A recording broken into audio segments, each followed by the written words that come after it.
Hey, it's Dennis. Thanks for being here. Listen, I went to the doctor the other day, and of course, he took some blood out of my arm and had it analyzed and checked my blood pressure, listened to my heart, listened to my breathing. I mean, these are all the things doctors do, right? So they can evaluate you and tell if you're healthy or if you have any issues that they need to be aware of. And as a contractor, you need to use those same types of metrics to evaluate your projects.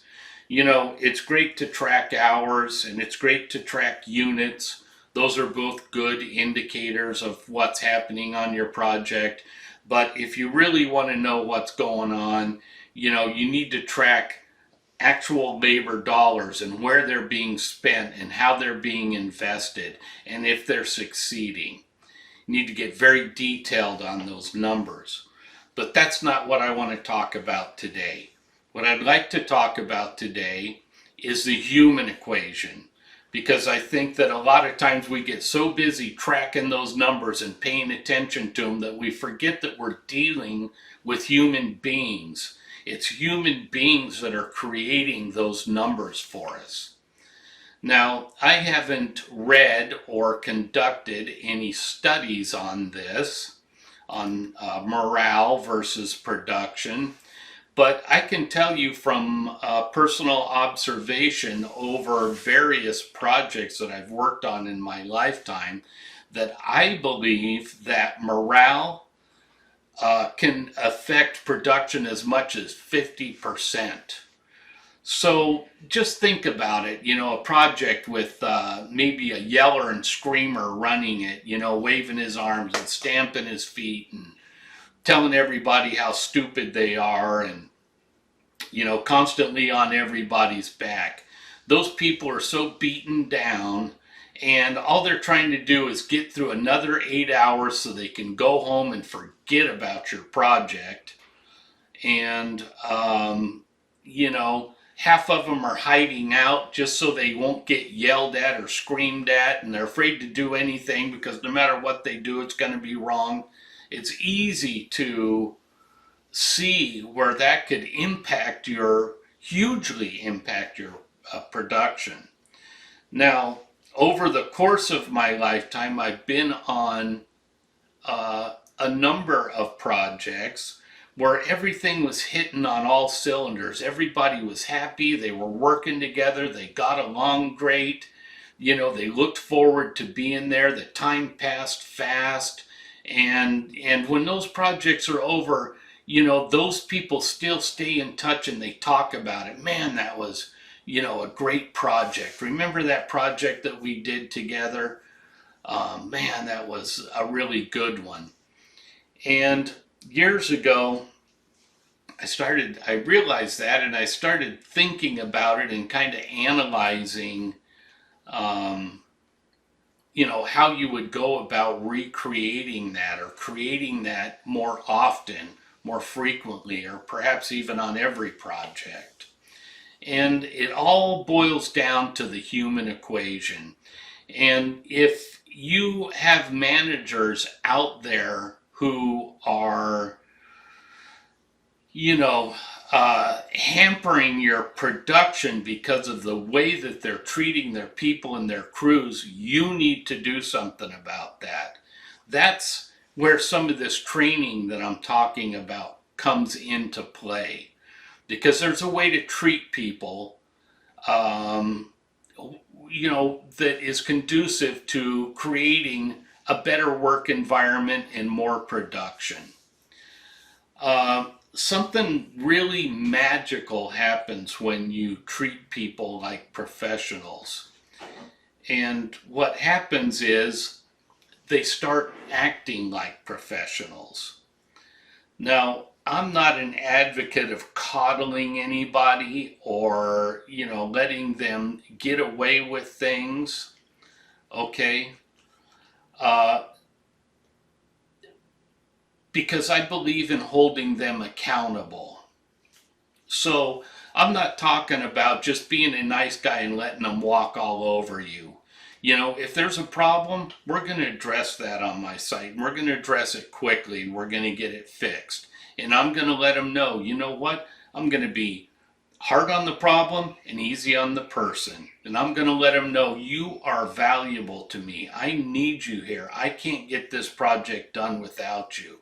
But this behavior of yours, I can't tolerate that. I can't let that, keep happening, because it's not only damaging to the project and to me, it's damaging to your other crew members as well. It's holding them up and holding them back and creating problems for them. And you got to get yourself in line. And we're going to have about 3 chances to make that happen. If I can't help you fix that problem, I'm going to have to let you go. And I don't want to do that. I don't want to lose you. I need you. Okay? So every day when your managers show up on that project, they hold a mirror up in front of these people. And the reflection that they see is determined by your manager's behavior, their management style. So, if they're the type of person who's yelling and screaming all the time and waving their arms and stomping their feet and telling people they're stupid and, ridiculing them, the mirror that they're holding up is, hey, you're an idiot. You're worthless. You can't do anything right. You're never going to succeed in this industry. And people look at that reflection and they start feeling that way, and they start assuming that persona. Okay? So the alternate is to hold a mirror up in front of those people and tell them, you know what? You're awesome. You're a very talented, intelligent, capable person, and you can do this. You can get this done. I know you can help me make this happen. And let's talk for a second about, what if I'm lying to them? What if they really are bad, but I'm telling them they're good? Is there something bad about that? Because I don't think so. Because I think by holding up that mirror and showing them a better representation of themselves than really exists, they're going to start assuming that persona. They're going to start saying to themselves, I am pretty awesome. I really am a hard worker. And they're going to start believing this stuff. And then they're going to have to live up to it. They're going to have to live up to it and start making it a reality. And I think you'll find out that most people will do that. Okay? When you're positive and reinforcing and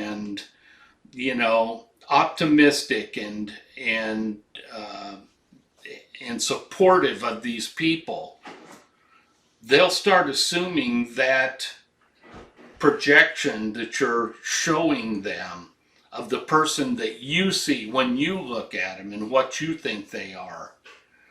And once you do that, their whole mood is going to elevate. Everybody's mood on the job site is going to elevate. They're going to start getting along. When they are happy, workers are more productive. So your production is going to go up, and it's going to be the best it can be. I can guarantee you that. And it's going to be a hell of a lot better than if you tell them, you're worthless, you're stupid, you can't do anything right. What's your problem? You see what I'm saying?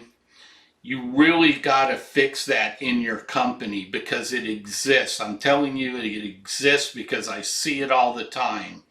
And you've got to take these managers and you need to tell them that, hey, we have a new philosophy now, and we're going to start pumping these people up, and we're going to start treating them like professionals, and we're going to help them see a better vision of themselves than really exists, because they're going to start living up to it, and it's going to help us produce better results and more profitability.